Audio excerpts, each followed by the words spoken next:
نحمدہ و نصلی علی رسولہ الکریم۔ اس دنیا میں شیطان نے مختلف لوگوں کو اور دنیا نے مختلف قسم کے لوگوں کو مختلف دھوکوں میں رکھا ہے۔ اور قرآن کریم میں اللہ پاک کا ارشاد ہے، پختو بانٹون مرگری پوئے گئی، اللہ تعالیٰ کا ارشاد ہے وَلَا يَغُرَّنَّكُمْ بِاللَّهِ الْغَرُورُ وَلَا يَغُرَّنَّكُمْ بِاللَّهِ الْغَرُورُ، تمہیں دھوکے میں نہ ڈالے دھوکہ باز۔ بہت سارے لوگوں کو شیطان دھوکے میں مبتلا کرتا ہے اور وہ اپنے آپ کو سمجھتے ہیں کہ میں درست سمت پر ہوں۔ کافر اور مشرک تو کسی شمار و قطار میں نہیں ہے، اس لیے کہ وہ کافر ہیں۔ جو مسلمان ہیں، جن کو اللہ جل شانہ نے ایمان کی نعمت سے نوازا ہے، وہ دھوکے کے اندر مبتلا ہے۔ کبھی قرآن پاک کی آیت، کبھی نبی کریم صلی اللہ علیہ وسلم کی حدیث مبارک، اس سے شیطان ان کو دلائل سجھاتا ہے کہ یہ دلیل ہے اور تم درست پر ہو۔ قرآن کریم میں اللہ پاک کا ارشاد ہے، قُلْ يَا عِبَادِيَ الَّذِينَ أَسْرَفُوا عَلَىٰ أَنفُسِهِمْ لَا تَقْنَطُوا مِن رَحْمَةِ اللَّهِ إِنَّ اللَّهَ يَغْفِرُ الذُّنُوبَ جَمِيعًا إِنَّهُ هُوَ الْغَفُورُ الرَّحِيمُ، جس کے معنی یہ ہیں کہ اے پیغمبر، آپ کہہ دیجئے کہ اے میرے بندوں سے کہہ دیجئے جنہوں نے اپنے آپ پر ظلم کیا ہے، اسراف، ظلم، زیادتی، حد سے تجاوز، لا تقنطوا من رحمت اللہ کی رحمت سے نا امید مت ہو، ان اللہ یغفر الذنوب جميعا، اللہ تعالیٰ تمام گناہوں کو بخشتا ہے، انہ هو الغفور الرحیم، اور وہ بخشنے والا مہربان ہے۔ یہ قرآن پاک کی آیت ہے، اور اس کا انکار اگر کوئی کرتا ہے تو وہ دائرہ اسلام سے نکل جاتا ہے۔ لیکن کبھی شیطان اسی آیت کو سامنے رکھ کر ہمارے ذہن کے اندر غلط طرز استدلال ڈال دیتا ہے۔ ہم اس آیت کریمہ سے وہ استدلال کرتے ہیں، وہ دلیل پکڑتے ہیں جو درست نہیں ہوتی۔ بہت سارے لوگ ایسے ہیں جنہوں نے قرآن پاک، اللہ کی کتاب کو سامنے رکھا اور گمراہ ہوئے۔ بہت سارے لوگ ایسے ہیں جنہوں نے رسول اللہ صلی اللہ علیہ وسلم کے احادیث کو سامنے رکھا اور گمراہ ہوئے، اور شیطان نے ان کو اسی راستے سے گمراہ کر دیا۔ چنانچہ وہ قرآن کریم کی آیات کی وہ تفسیر اور معنی بیان کرتے ہیں جو شیطان ان کے دلوں کے اندر ڈال دیتا ہے، وہ معنی نہیں جو حضرات اہل علم نے اپنے اساتذہ تھے، انہوں نے اپنے اساتذہ سے، انہوں نے تبع تابعین سے، انہوں نے تابعین سے، انہوں نے صحابہ کرام سے، اور صحابہ نے رسول اللہ صلی اللہ علیہ وسلم سے لیا، وہ نہیں۔ چنانچہ وہ گمراہ ہو جاتے ہیں۔ قرآن پاک ان کے سامنے ہوتا ہے، رسول اللہ صلی اللہ علیہ وسلم کے احادیث کی شرح اپنی طرف سے کر کے گمراہ ہو جاتے ہیں، اس سے غلط دلیل پکڑتے ہیں، اور یہ شیطان ہی ان کو گمراہ کرتا ہے۔ اور شیطان کے پاس گمراہی کے اسباب اور ذرائع اللہ نے چھوٹ دی ہے، بہت زیادہ ہیں۔ قرآن کریم میں ہے کہ اللہ پاک نے اس کو اجازت دی ہے۔ یہ حق و باطل کا معرکہ شروع سے چلا ہے۔ بعض مسلمان ایسے ہوتے ہیں کہ جن کے پاس ایمان ہوتا ہے اور یہ معلوم نہیں کہ وہ ایمان بھی ہے یا نہیں ہے، لیکن وہ سمجھتا ہے کہ میرے پاس ایمان ہے، اور مومن کو اللہ پاک بخشتا ہے۔ قُلْ يَا عِبَادِيَ الَّذِينَ أَسْرَفُوا عَلَىٰ أَنفُسِهِمْ لَا تَقْنَطُوا مِن رَحْمَةِ اللَّهِ، ان کو اللہ جل شانہ نے فرمایا میں غفور الرحیم ہوں، میں بخشتا ہوں چاہے میں گناہ کروں۔ چنانچہ اس آیت کریمہ کے بلبوتے پر وہ گناہ کرتا ہے کہ میرا رب غفور الرحیم ہے، مجھے بخشتا ہے۔ وہ سود سے منہ نہیں موڑتا، وہ زنا سے اجتناب نہیں کرتا، وہ اس کے دل میں اللہ کا خوف اور ڈر نہیں ہے، وہ کہتے اللہ مہربان ہے، بخشنے والا۔ وہ حرام کاری سے دور نہیں رہتا، بچتا نہیں ہے، وہ ان تمام گناہوں اور خبائث کے اندر مبتلا ہوتا ہے جو اللہ کی قہر و غضب اور اس کی ناراضگی کی طرف دعوت دیتی ہے۔ یہ شیطان نے اس کو دھوکے باز نے دھوکے کے اندر ڈالا ہے، مختلف قسم کے۔ کسی کے معاملات ٹھیک ہیں، وہ صدقہ و خیرات کرتا ہے، وہ کہتے ہیں فلاں مولوی نہیں کرتا، فلاں نمازی نہیں کرتا، فلاں تہجد گزار اتنا مال نہیں دیتا جتنا میں دیتا ہوں، چنانچہ وہ اس کی وجہ سے گمراہ ہو جاتا ہے۔ اس لیے آپ صلی اللہ علیہ وسلم دعا میں دعا مانگتے تھے کہ اے اللہ میں علم اور عمل کے شر سے بھی پناہ مانگتا ہوں۔ علم کا بھی شر ہوتا ہے، عمل کا بھی شر ہوتا ہے۔ آدمی عمل کرتا ہے، وہ عمل کی وجہ سے گمراہ ہو جاتا ہے۔ آدمی علم سیکھتا ہے، اس علم کی وجہ سے گمراہ ہو جاتا ہے۔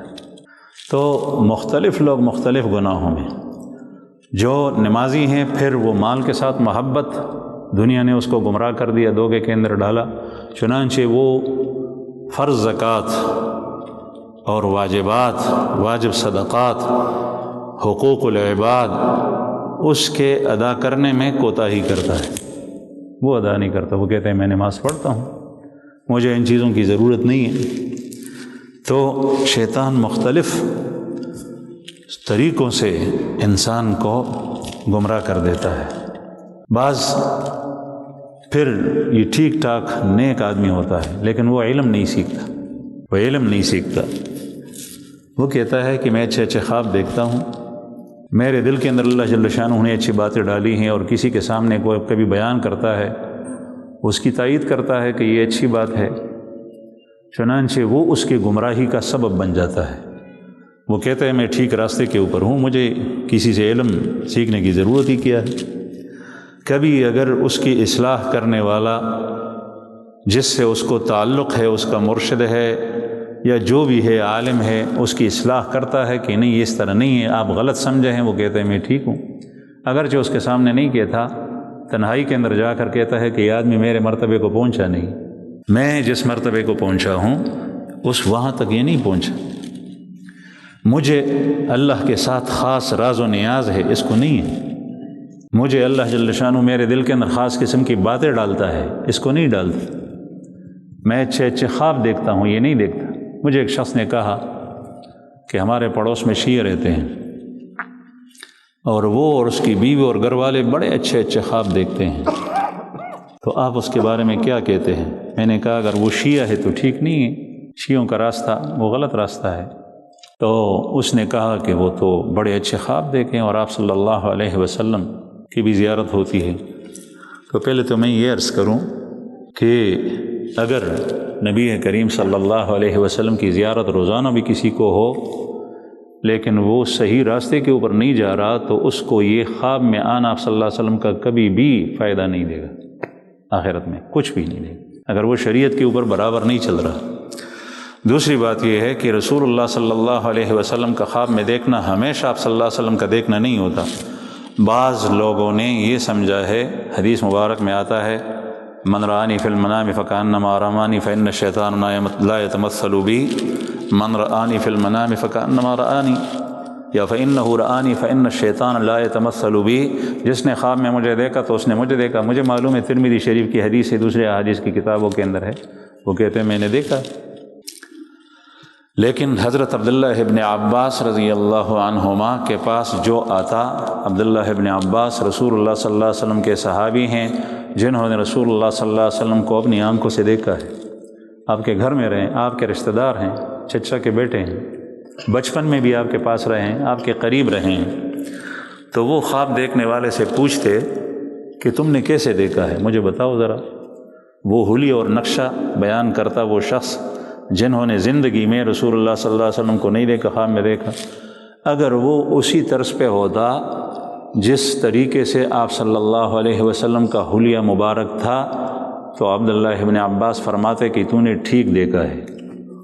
لیکن اگر اس طرز پہ نہ ہوتا تو حضرت عبداللہ ابن عباس فرماتے تو نے رسول اللہ صلی اللہ علیہ وسلم کو نہیں دیکھا، کسی اور کو دیکھا ہے یا شیطان کو دیکھا ہے۔ ایک دفعہ وہ ایک شخص کو مدینہ منورہ میں مسجد نبوی کے اندر اس نے نبی کریم صلی اللہ علیہ وسلم کو دیکھا اور شراب کے بارے میں کہا، مجھے کہہ رہے ہیں کہ شراب پیو، شراب حلال ہے۔ سارے لوگ پریشان تھے کہ حدیث میں آتا ہے جس نے مجھے دیکھا تو اس نے مجھے دیکھا، اور آپ صلی اللہ علیہ وسلم فرماتے ہیں شرح تو حضرت مولانا اشرف علی تھانوی رحمہ اللہ کے بارے میں آتے ہیں کہ انہوں نے کہا کہ یہ آپ صلی اللہ علیہ وسلم کو قطعاً نہیں دیکھا، شیطان کو دیکھا ہے، اس لیے کہ شیطان اس صورت میں نہیں آتا جو سر سے لے کر پیروں تک رسول اللہ صلی اللہ علیہ وسلم کا حلیہ مبارک ہے، لیکن اگر اس میں تبدیلی آئی تو پھر شیطان اس شکل اختیار کر سکتا ہے، اس لیے کہ وہ آپ کی صورت نہیں ہے، وہ کسی اور کی۔ وہ آپ کو یہ بھی بتا سکتا ہے کہ میں اللہ کا پیغمبر ہوں، لیکن وہ ہوتا نہیں، وہ خدائی انداز میں بھی آتا ہے شیطان لوگوں کو گمراہ کرنے کے لیے، جس طریقے سے بڑے بزرگوں کو آیا۔ دوسری بات یہ ہے کہ اگر خواب میں آپ صلی اللہ علیہ وسلم کسی کو کسی گناہ کے بارے میں فرمائیں، شراب پیو، سود لو حلال ہے، رشوت حلال ہے، زنا حلال ہے، جائز ہے تیرے لیے، وغیرہ وغیرہ، تو قطعاً اس پر عمل نہیں کرنا، اس لیے کہ آپ صلی اللہ علیہ وسلم کی شریعت ہمارے پاس موجود ہے، اللہ کی کتاب ہے، اس میں یہ چیزیں حرام ہیں، اور کسوٹی ہمارے لیے وہ ہے کتاب اللہ اور سنت رسول اللہ، خواب نہیں۔ خواب پر احکام مرتب نہیں ہوتے، خواب اگر شریعت کے مطابق ہے تو وہ دل کی تسلی اور تسکین کے لیے ہے، مبشرات ہے، تخویفات ہیں اس میں اندر، لیکن اگر شریعت کے خلاف ہے تو قطعاً اس پر عمل نہیں ہوگا۔ تو میں عرض کر رہا تھا کہ اس نے مجھ سے پوچھا، میں نے کہا کہ نہیں، ٹھیک نہیں ہے، اگر آپ صلی اللہ علیہ وسلم کو دیکھا بھی ہے تو یہ فائدہ نہیں، البتہ یہ فائدہ دے سکتا ہے ان کو یہ خواب کہ اگر واقعی آپ صلی اللہ علیہ وسلم کو وہ دیکھتے ہیں، ملاقات ہوتی ہے، تو پھر ان کو چاہیے کہ یہ شیعیت چھوڑ کر صحیح اسلام اختیار کرے۔ یہ تو ہو سکتا ہے یہ خواب اس کے لیے سبب بن جائے، جس طریقے سے ایک یہودی تھا، دو طالب علم تھے، یہودی کو ایک دفعہ دل میں رحم آیا، اس نے کہا، ذمی تھا، مسلمانوں کے علاقے میں رہ رہا تھا، دکاندار تھا، وہ طلبہ سے کہا کہ مجھ سے تم لوگ سودا اور سلف سودا مفت لے جایا کرو۔ انہوں نے کہا آپ یہودی ہیں، مسلمان ہیں، کہتے ہیں کہ میں یہودی ہوں، آپ مجھے کیا کرتے ہیں، لیکن میں سودا آپ کو مفت دیتا ہوں، اس لیے کہ اللہ کے مہمان ہیں، اللہ کا دین آپ سیکھتے ہیں۔ تھا یہودی، چنانچہ ان کو سودا دیتے رہا، طویل قصہ ہے، ہمارے اکابرین میں گزرا ہے، محمد ابن جریر نام کے بہت بڑے مفسر ہیں، ان کا واقعہ۔ پھر اسی طلباء کے ساتھ تعاون اور ان کو اللہ کے نام پر دینے سے اللہ کو غیرت آئی، اور رسول اللہ صلی اللہ علیہ وسلم کو اس نے بھی خواب میں دیکھا، اس کی بیوی نے بھی، کہ اٹھو، اللہ کے ہاں تمہارے ایمان کا فیصلہ ہو چکا ہے، چنانچہ سب گھر والے ایمان لے آئے۔ تو کبھی ایسا ہو سکتا ہے کوئی نیک عمل آدمی کے سیدھے راستے پر آنے کا سبب بن سکتا ہے اور اسلام قبول کرنے کا ذریعہ اور سبب بن سکتا ہے، لیکن تنہا وہ اگر آدمی اپنے بدعملی کے اوپر، گناہوں کے اوپر، کفر کے اوپر ضدی رہے، اڑا رہے، تو اس کو یہ نجات نہیں دیتا، وہ اس کو سیدھے راستے کے اوپر ذریعہ بن سکتا ہے، اس سے بولے۔ بعض لوگوں کو یہ چیز شیطان نے اس طریقے سے گمراہ کر دیا، بس وہ جو خواب دیکھتا ہے، کبھی وہ آنکھیں بند کر لیتا ہے، وہ کہتے ہیں مجھے کشف ہوا، کبھی اس کے دل میں ایک بات آتی ہے، اس کے پیچھے چل پڑتا ہے، اس کو 1000 دفعہ سمجھایا جائے، سجایا جائے کہ یہ ٹھیک نہیں ہے، وہ کہتے ہیں کہ نہیں ٹھیک، اس کو سمجھایا جائے کہ اس کا مطلب یہ ہے، وہ کہتے ہیں نہیں، وہ اپنے استاد اور اپنے شیخ کی بات کو بھی نہیں مانتا، اس لیے کہ اس نے قسم کھائی ہے کہ مجھے یہ تو اس میں تو مزے ہیں۔ اور پھر کبھی مجالس کے اندر اپنے آپ کو، اس کو اپنی فضیلت کا ذریعہ سمجھتا ہے، دوسروں کو بھی کہتا ہے کہ مجھے ایسا ہوتا ہے، ایسا ہوتا ہے۔ ہمارے پاس آئیں بہت زیادہ، عورتوں کی طرف سے پیغامات آئیں، مردوں کی طرف سے آئیں، شیطان آتا ہے، وظائف بتاتا ہے، اور اس کا اثر بھی ہوتا ہے۔ صحابہ کرام کے زمانے میں ہوتا تھا۔ حضرت عبداللہ ابن مسعود رضی اللہ عنہ جب گھر اندر تشریف لے جاتے تھے تو یوں پیر کو یوں کر کے یا کھنکھار کے ٹوخے بے کو یا بے خپزمہ کے طرح خلاصہ کچھ کور والا تم پتہ لگی چھ دیر روان یا کہ کور سو پردی زنانہ وہاں بڑی تش دید بار بیدا سے کول خپل کور تج بدلو۔ ایک دفعہ اندر گئے، دیکھا بیوی کے گلے کے اندر ایک ہار سا کچھ دم کرایا ہوا کسی کا وہ لٹکا ہوا ہے، تو اس نے پوچھا کہ یہ کیا ہے؟ کہنے لگا یہ میرے آنکھ کے اندر تکلیف ہے اور ایک یہودی عورت ہے اس نے مجھے ڈلوایا ہے گلے کے اندر، اس لیے جب میں اس کو ڈالتا ہوں تو میری آنکھ کی جو درد ہے، تکلیف ہے، وہ ختم ہو جاتی ہے۔ عبداللہ ابن مسعود رضی اللہ عنہ نے فرمایا کہ اس کو توڑ دو، یہودی عورت نے ڈالا ہے اور پھر یہ اس کو ہٹا دیا۔ اس نے کہا کچھ مجھے اس سے فائدہ ہوتا ہے۔ حضرت عبداللہ ابن مسعود رضی اللہ عنہ رسول اللہ صلی اللہ علیہ وسلم کی صحبت میں رہے ہوئے تھے۔ انہوں نے ارشاد فرمایا کہ جس وقت یہ جو آنکھوں میں تکلیف ہوتی ہے، یہ شیطان اس میں کچو کے مارتا ہے، شیطان پہ کدا سے گتی نواسی پسترگ کہتا اگر دوڑ کے خوچ تک لدا ہار واچے بے شیطان رستشی، تو سمجھتی ہے کہ میرا درد ٹھیک ہوگی، اس میں شیطان کا دخل ہے۔ تو صحابہ کرام حقائق کو سمجھتے تھے۔ کبھی شیطان اس طرح کرتا ہے آپ کو گمراہ کرنے کے لیے مختلف، وہ تو ہمیں نظر نہیں آتا۔ تو میں عرض کر رہا تھا کہ یہ بھی شیطان کے کسی مسلمان کو دھوکہ دینے کے لیے، سیدھے راستے سے ہٹانے کے لیے اور روکنے کے لیے ایک بہت بڑا چال ہے۔ آج کل یہ چال چلا جا رہا ہے اور وہ لوگوں کو ایک جماعت بنا رہا ہے۔ اگر خدا نخواستہ اللہ جل شانہ کی طرف سے رہنمائی ہوتی ہے ہر انسان کی، راستے سے بھی ہوتی ہے، گھر کے اندر بھی ہوتی ہے، کسی مجلس میں جا کر بھی ہوتی ہے، کسی کے بیان سننے کے بعد بھی ہوتی ہے، اگر آدمی سیدھے راستے پر نہیں آتا تو شیطان شاید اس کو گمراہ کرے گا، اس کو اپنی باتیں اچھی لگتی۔ کبھی ایسا ہوتا ہے کہ علم ہوتا ہے نرا لیکن عمل نہیں ہوتا، علم ہوتا ہے عمل نہیں ہوتا، سمجھ ہوتی ہے لیکن وہ عمل نہیں ہوتا۔ شیطان کہہ دیتا ہے کہ اس عمل کی ضرورت یہ ہے، تم نے وہ چیز سیکھی ہے جو بنیاد ہے، اور ہر چیز کو اس کے اوپر پرکھا جاتا ہے۔ نماز علم کے اوپر پرکھتے ہیں، اگر علم کے موافق ہے تو نماز ٹھیک ہے، اگر نہیں ہے تو نہیں ہے۔ آپ کے پاس علم ہے،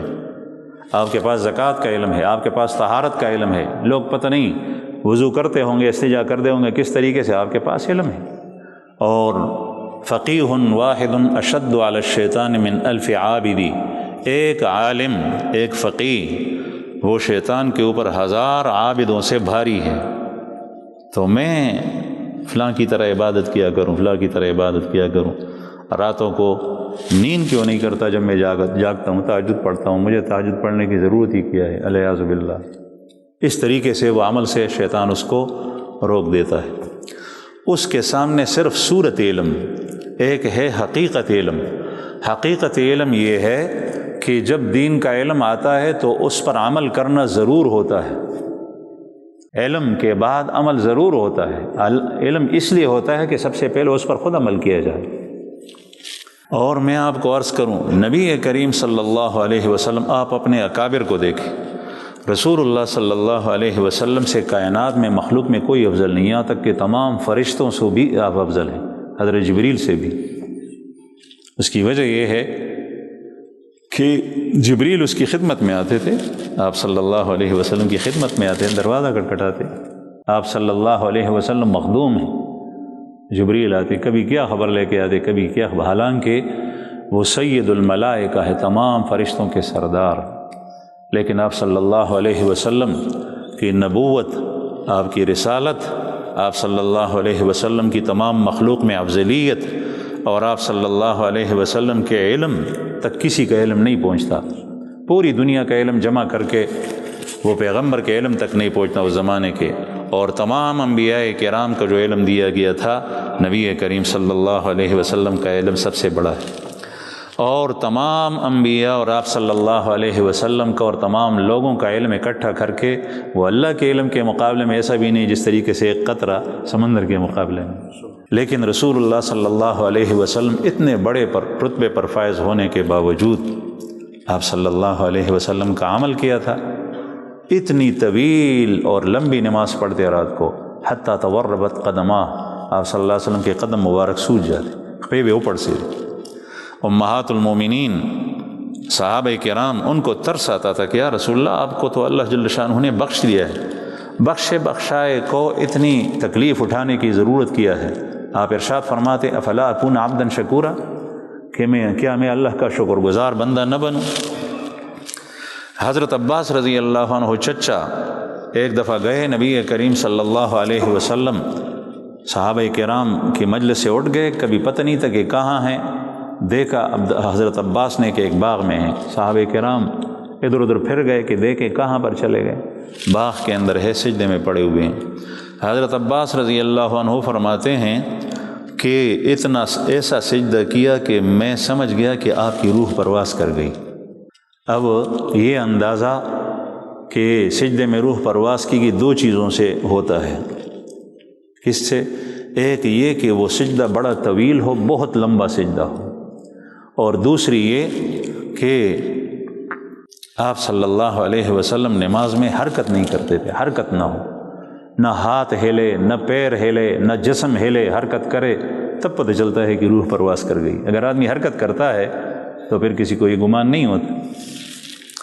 حضرت عائشہ رضی اللہ عنہ فرماتی ہیں میں رات کو اٹھی، رسول اللہ صلی اللہ علیہ وسلم کو ٹٹولا کہ آپ صلی اللہ علیہ وسلم تو بستر پہ نہیں ہیں، کہاں ہیں؟ میں نے دیکھا رات کا اندھیرا، گھپ اندھیرا، کوئی چیز نظر نہیں آتی، ہاتھ بھی نظر نہیں آتا۔ میں یوں کر رہی تھی تو آپ صلی اللہ علیہ وسلم کی ایڑیوں کے اوپر میرا ہاتھ لگ گیا، پپندبان زمالہ سپرے، اور آپ صلی اللہ علیہ وسلم سجدے میں تھے اور فرما رہے تھے اللہم انی اعوذ برضاک من سخطک وبمعافاتک من عقوبتک واعوذ بک منک لا احصی ثناء علیک انت کما اثنیت علی نفسک۔ یا اللہ میں پناہ طلب کرتا ہوں بے رضا کا، تیری رضا کی، من سخطک تیرے قہر و غضب و ناراضگی سے، اللہم انی اعوذ بک برضاک من سخطک وبمعافاتک من عقوبتک، اور میں پناہ طلب کرتا ہوں تیرے عفو اور معافات کے واسطے سے، تیرے عذاب سے، واعوذ بک منک، اور میں تجھ سے تیری ذات کے واسطے پناہ طلب کرتا ہوں، یعنی تجھ سے رحم مانگتا ہوں، مہربانی مانگتا ہوں، اور تیرے غضب سے، تیرے شر سے، تیرے عذاب سے پناہ مانگ۔ واعوذ بک منک لا احصی ثناء علیک، میں تیری تعریف نہیں کر سکتا جس طرح آپ کی تعریف کرنی چاہیے۔ انت کما اثنیت علی نفسک، مختصر یہ کہوں گا کہ آپ ویسے ہی ہیں جس طریقے سے آپ نے اپنے آپ کی خود تعریف کی۔ یہ اللہ کے رسول کے الفاظ ہے کہ میں نہیں کر سکتا۔ آپ صلی اللہ علیہ وسلم اس طریقے سے عبادت کرتے کرتے پھر بھی فرماتے ہیں کہ یا اللہ ہم نے تیری عبادت کا وہ حق ادا نہیں کیا جس طریقے سے آپ کی عبادت ہے۔ ہم سمجھتے ہیں میں نے علم سیکھا ہے۔ حضرت ابو بکر صدیق رضی اللہ عنہ خلیفہ اول، میں پوری زندگی بیان نہیں کرتا، مختصر کہتا ہوں۔ ابو بکر صدیق رضی اللہ عنہ نماز میں کھڑے ہوتے تھے اور اتنی چیخ نکلتی تھی کہ لوگ حیران ہو جاتے کیا ہوا، لو یہ چغبے پر مسکر۔ حضرت عمر رضی اللہ عنہ نماز میں کھڑے ہوتے تھے اور روتے رہتے تھے، یہاں تک کہ آپ کے چہرے مبارک کے اوپر لکیریں بنی ہوئی ہوتی، صاف دکھائی دیتا وہ ان آنسوؤں سے جو آنسو آنکھوں سے جاری ہوتے، لختی پشان اخ کے روانے حضرت عمر رضی اللہ، یہ دوسرے نمبر پہ ہیں امت کے اندر، اور ان کی عبادت کی اور اپنے سیکھے ہوئے پر عمل کرنے کی حالت یہ ہے۔ حضرت عثمان رضی اللہ عنہ کی حالت یہ تھی کہ وتر کی ایک رکعت میں قرآن پاک ختم کرتے تھے۔ ہم سمجھتے ہیں مجھے تسبیحات کی ضرورت نہیں، نفل کی ضرورت نہیں، وتر کی ایک رکعت میں قرآن پاک ختم کرتے تھے۔ تہجد پڑھی اور پھر وتر، اور وتر اللہ جل شانہ نے بعض ہمارے اکابرین صحابہ کرام اور ہمارے اکابرین میں کچھ لوگوں کو وقت کو یوں لپیٹا ہے، تھوڑے وقت کے اندر بہت زیادہ کام۔ شاہ اسماعیل شہید رحمہ اللہ ہمارے اکابرین میں گزرے ہیں، علماء کرام جانتے ہیں،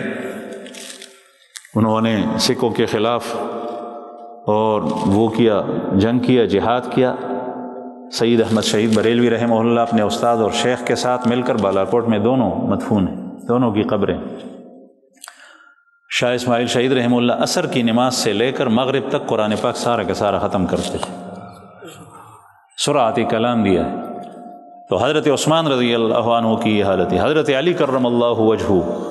اتنے جہاد اور کافروں کو قتل کرنا اور اتنی پہلوانی،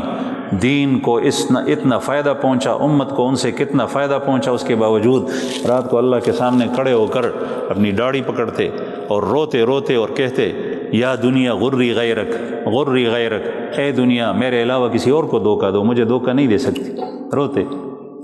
دنیا آتی تھی بہت زیادہ، مجھے دھوکہ نہیں دے سکتی۔ حسن بصری رحمہ اللہ، ان کا دل، جنہوں نے تابعین کو دیکھا ہے، وہ کہتے ہیں 70 صحابہ کو میں نے موزے پر مسح کرتے ہوئے دیکھا ہے، وہ تابعی ہیں۔ وہ فرماتے ہیں ان کا دل اور وقت بے چین رہتا تھا، قلب اور اضطرابی کیفیت ہوتی تھی کہ اللہ پاک میرے ساتھ کیا معاملہ کرے۔ حضرت سعید ابن مسیب رحمہ اللہ 40 سال تک مسلسل مسجد کے اندر رہے، ایک نماز سے دوسری نماز تک کہ مجھے میری جماعت کی نماز اور تکبیر اولیٰ کے ساتھ نماز فوت نہ ہو جائے۔ ہم کہتے ہیں میں علمی مسائل کے اندر مباحث کے اندر لگا ہوں، میں تحقیق کر رہا ہوں، میں یہ کر رہا ہوں، میں وہ کر رہا ہوں۔ یہ سعید ابن مسیب رحمہ اللہ کی حالت۔ منصور ابن معتمر رحمہ اللہ، انہوں نے 40 سال مسلسل روزہ رکھا۔ اسد ابن یزید رحمہ اللہ 40 سال مسلسل روزے سے رہے۔ ربیع ابن خثیم رحمہ اللہ، ان کی بیٹی ان سے ایک دفعہ کہتی ہے کہ بابا جان، رات کو لوگ سوتے ہیں، آپ پوری رات اللہ کے سامنے کھڑے ہوتے ہیں، روتے رہتے ہیں، نماز پڑھتے ہیں، یہ کیوں؟ آپ بھی سو جایا کریں، آرام کیا کریں۔ بچی کو اپنے باپ کے اوپر ترس آیا، رحم آیا۔ باپ نے کہا کہ میری بیٹی، میں سے ڈرتا ہوں کہ رات کے وقت میں سویا ہوں اور میرے اوپر عذاب نازل نہ ہو جائے، اس لیے۔ یہ علماء کرام کی حالت تھی، جو بڑے بڑے اکابر۔ امام ابو حنیفہ رحمہ اللہ رمضان کے اندر 61 ختمات کیا کرتے تھے قرآن پاک کی، یوش پہ ختم نبی کو امام سے، امام ابو حنیفہ رحمہ اللہ۔ اور سخاوت کا یہ حال تھا کہ اپنے علاقے کے اندر کوئی یتیم، کوئی بیوہ، کوئی فقیر، کوئی مسکین ان سے خالی نہیں جاتا تھا۔ ان کے نام باقاعدہ لسٹ کے اندر لکھے ہوئے ہوتے تھے۔ ان کا اپنا کاروبار تھا کپڑوں کا، باہر سے کپڑا آتا تھا، دکانیں تھیں جس پر غلام بیٹھے ہوئے ہوتے تھے، کپڑا بیچتے تھے، اور یتامہ کو پیسے اور جوڑے کپڑے، پیسے اور کپڑے اور ان کی ضروریات زندگی سب دیا کرتے تھے۔ اپنے خاندان کے رونے والے وہ محسوس ہی نہیں ہوتے تھے۔ پوری دنیا، ایک تو وہ دنیا تھی جن کو علم سے نوازا، علم دیا، ان کے شاگرد تھے براہ راست۔ ایک وہ تو عوام الناس، بیوائیں اور یتامہ جو روتے تھے امام ابو حنیفہ رحمہ اللہ کے جانے کے بعد کہ ہمیں دینے کا جو در تھا اللہ جل شانہ کی طرف سے آتا تھا، وہ دروازہ ہمارے اوپر بند ہو گیا۔ یہ وہ لوگ تھے جن کے بارے میں آتا ہے فما بکت، یہ کہ ان پر آسمان روتا تھا اور زمین روتی تھی۔ اور ایک وہ لوگ ہیں جن کے بارے میں آتا ہے فما بکت علیہم السماء والارض، جن کے اوپر نہ آسمان رویا اور نہ زمین روئی۔ زمین کہتی ہے اچھا ہوا چلا گیا، آسمان کہتا ہے اچھا ہوا چلا گیا۔ آسمان اس لیے کہ جب آدمی عمل کرتا ہے، نماز پڑھتا ہے، نماز جاتی ہے، آسمان کے اندر ایک دروازہ ہے، اس دروازے سے اس کی نماز جاتی ہے، اس دروازے سے اس کی تلاوت جاتی ہے، اس دروازے سے اس کا روزہ جاتا ہے، اس دروازے سے اس کا صدقہ جاتا ہے، اسی سے اس کی تسبیحات جاتی ہے، اللہ جل شانہ کا ذکر جاتا ہے، نیک اعمال چڑھتے ہیں، وہ دروازہ خوش ہوتا ہے۔ آسمان فخر کرتا ہے دوسرے دروازوں کے اوپر کہ ایک یہ بندہ ہے۔ دوسرا وہ ہے کہ روزانہ اس دروازے سے اس کی گناہ، اس کی معصیات، اس کے کبائر، اس کے صغائر، اس کی زنا، اس کی شراب نوشی، اس کی قتل، اس کی جواری، اس کا سود، اس کا رشوت، وہ چڑھتا ہے۔ تو وہ دروازہ کبھی اس پہ روئے گا نہیں، بلکہ وہ خوش ہوگا کہ الحمدللہ کہ یہ شخص چلا گیا، تاکہ یہ گن میرے اوپر جاتا تھا، اب یہ آئندہ کے لیے نہیں جائے۔ اور جو نیک اعمال کرتے ہیں اسی دروازے سے ان کے اوپر اللہ کی طرف سے رحمتیں اور برکتیں نازل ہوتی ہیں۔ وہ دروازہ خوش ہوتا ہے، اللہ کی رحمتیں اور برکتیں نازل ہوتی ہیں۔ اور جو گناہوں کے اندر دھت پڑے ہوئے ہوتے ہیں ان کے اوپر اللہ کا غضب نازل ہوتا ہے، اللہ کا قہر نازل ہوتا ہے۔ بعض لوگ یہ سمجھتے ہیں کہ اللہ کا عذاب تو میرے اوپر نہیں آتا۔ یہ عذاب کیا کم ہے کہ تجھے اللہ جل شانہ نماز پڑھنے کی توفیق نہیں دیتا؟ یہ عذاب کم ہے کہ وہ اپنا کلام، جس سے بڑا معجزہ اس وقت دنیا میں کوئی موجود نہیں، خانہ کعبہ بھی ہے،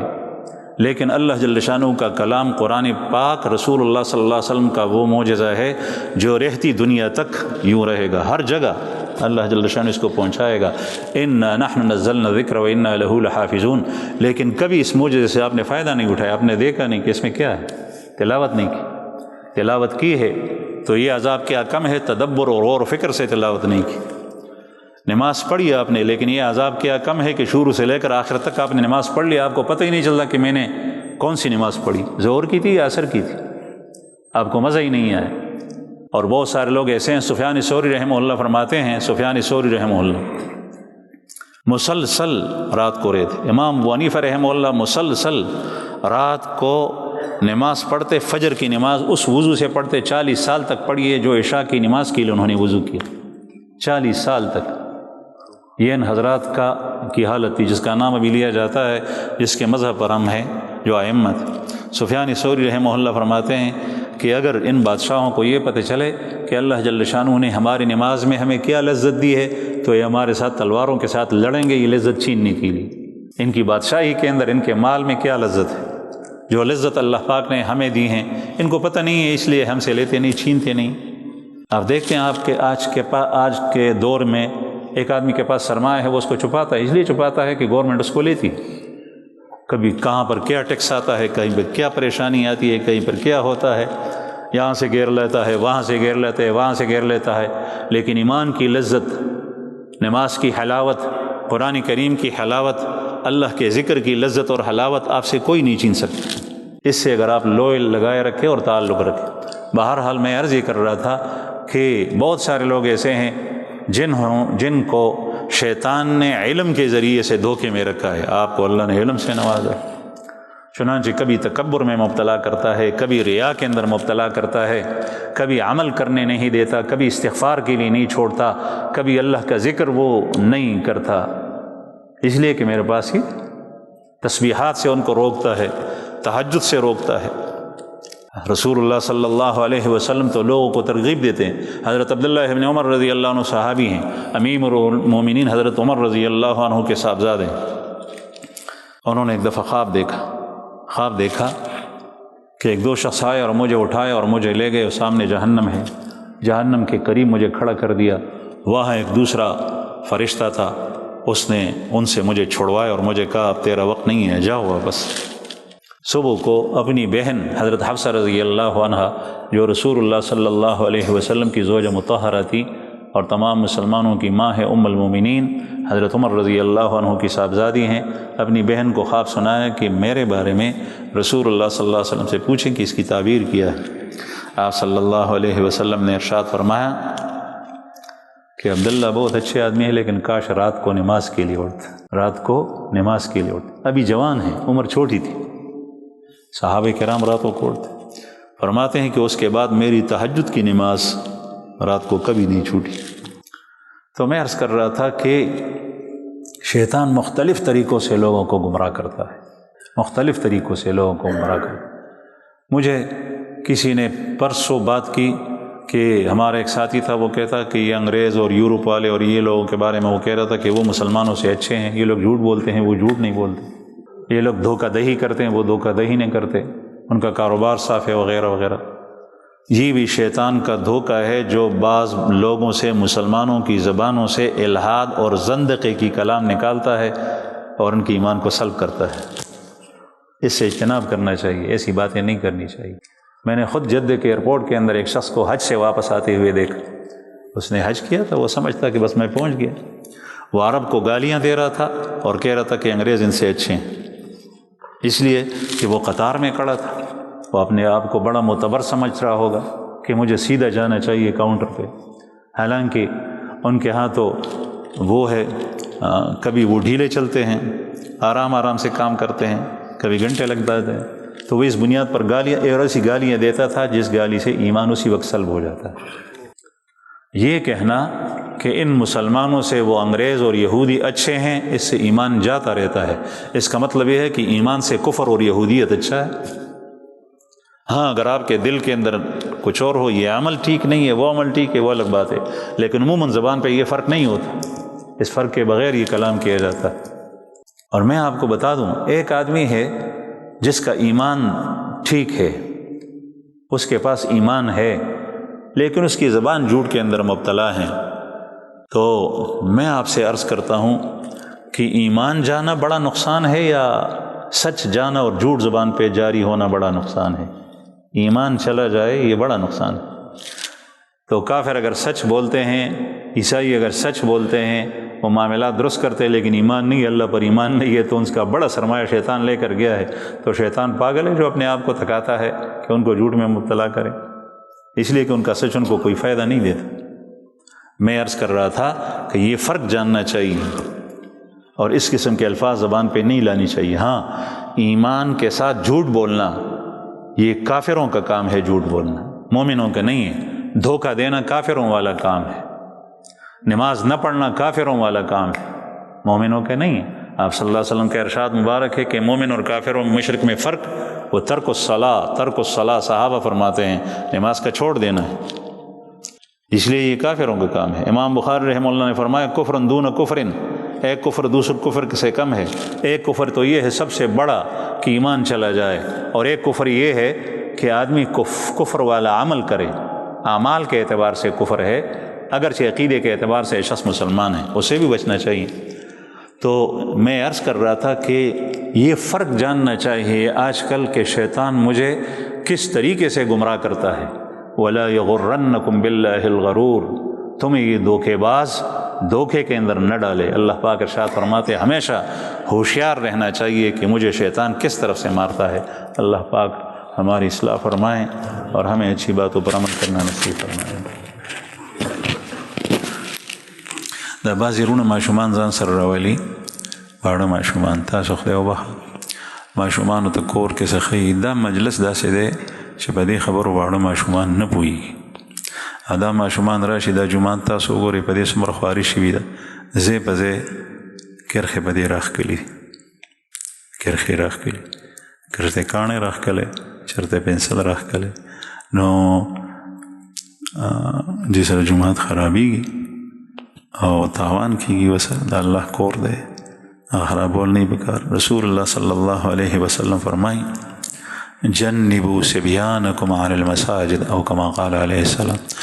اپنے بچوں کو مسجد سے دور رکھو، خپل ماشومان د جماعت نه لري۔ صبیان هغه ماشومان چې هغه پوهیږي نه، یو هغه ماشوم دی چې بالغ نه دی خو هوښیار دی، یو هغه ماشوم دی چې هغه د جماعت نه استفاده نه اخلي، تا هغه راولي۔ د الله رسول فرمایي جماعت نه لرې ساتي، لیونی جماعت ته مه پرېږدئ، ماشومان جماعت ته نه پرېږدئ۔ بعضې سړی ماشوم راولي بیا ځان سره هم نه کښېني، بیا د جومات کې په دې دیوال باندې په دې باندې دومره خرچه شوي ده، په هغې باندې کرښې راښکلي دی۔ بعضې وروڼه هغوی بیا داسې کوي چې هغه ته د الله د کور احساس نشته، سپلی راړي، دا ټول نی یو نیم داسې الحمدلله ملګري ډېر پوه دي زمونږ، نو هغه راشي نو دا جالۍ چې د جومات نه دی کې اوچتې سپلی کېږي، اوچت خو خلک کتاب کېږي، قرآن پاک کېږي، پیزار چې کېږي نو هغه لاندې ښکته کېده، هغه ځای کې کېده چې کوم د پیزار ځای دی، که چېرې ته په دې یېرېږې چې زما سپلی څوک یونیسي نو دا سوچ ټیک دی، لیکن دې دپاره ځان سره کڅوړه راوړه، خلطه راوړه، د پلاسټک د کپړې په هغې کې پیزار نه باسه، په دې قالین د پاسه بیا کې د خپلې مخې د خیر دی چې او داسې دم چې څوک یې ونیسي، لیکن چې ته دا کې چې دیوال او جالۍ هغه صفا رنګي شوي دي، ته هغې سره ته پیزار کې دی، پیزار سره خاوره وي، کله ورسره سوټه نښتې وي، دې سره جومات ګنده شي ککړ شي، د الله کور دی ګنده کو، دا ټیک نه ده۔ نو دې نه لوګونه ملګري اجتناب کوي، یو نیم داسې کوي بعضې نه، او خصوصا ماشومان یا ځان سره راولئ، هغه ماشوم راوله چې هغه د 12 کالو دی او ډېر سنجیده دی، په هر څه باندې پوهېږي، بیا تا ځان سره جوخ کېنولی دی، خیر دی که هغه راولي، او چې کوم ډېر واړه ماشومان دي نو هغوی ځان سره مه راولي۔